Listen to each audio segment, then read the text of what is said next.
எல்லாருக்கும் வணக்கம். அறுசுவை நேரம். சிறுபருப்பு சாம்பார் செய்ய போகிறோம். 1 கப் சிறுபருப்பு எடுத்துக்கோங்க. 1 கேரட் குட்டி குட்டியாக கட் பண்ணி போட்டுக்கோங்க. 4 பீன்ஸ் குட்டி குட்டியாக கட் பண்ணி போட்டுக்கோங்க. ஒரு பெரிய வெங்காயம் கட் பண்ணி போட்டுக்கோங்க. ஒரு பெரிய தக்காளி பொடி பொடியாக கட் பண்ணி போட்டுக்கோங்க. 10 பல்லு பூண்டு போட்டுக்கோங்க. 2 பச்சை மிளகாய் போட்டுக்கோங்க.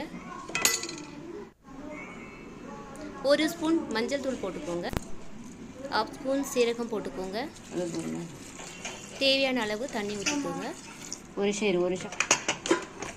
இப்போ மூடி போட்டுக்கோங்க.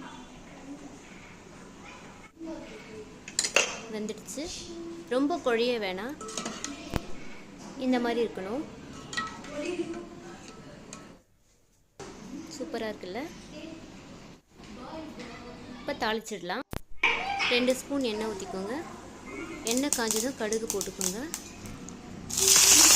கடுகு பொரிஞ்சதும் கருவேப்பிலை போட்டுக்கோங்க. காஞ்ச மிளகாய் காரத்துக்கு எப்போ போட்டுக்கோங்க. 5 பூண்டு தட்டி போட்டுக்கோங்க. ஒரு சின்ன வெங்காயம் கட் பண்ணி போட்டுக்கோங்க.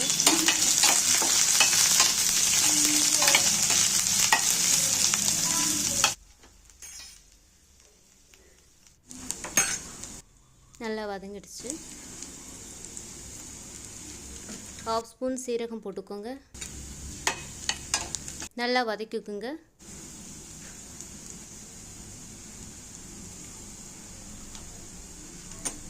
உப்பு 1/2 ஸ்பூன் போட்டுக்கோங்க. நல்லா வதங்கிடுச்சு. சாம்பாரில் மிக்ஸ் பண்ணிக்கலாம். வெங்காயம் வதங்கும் போது கொஞ்சம் உப்பு போட்டுருந்தோம். இப்போ சாம்பாருக்கு தேவையான அளவு உப்பு போட்டுக்கோங்க.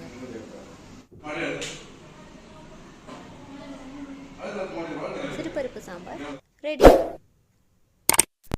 பிடிச்சிருந்தா சப்ஸ்கிரைப் பண்ணுங்க.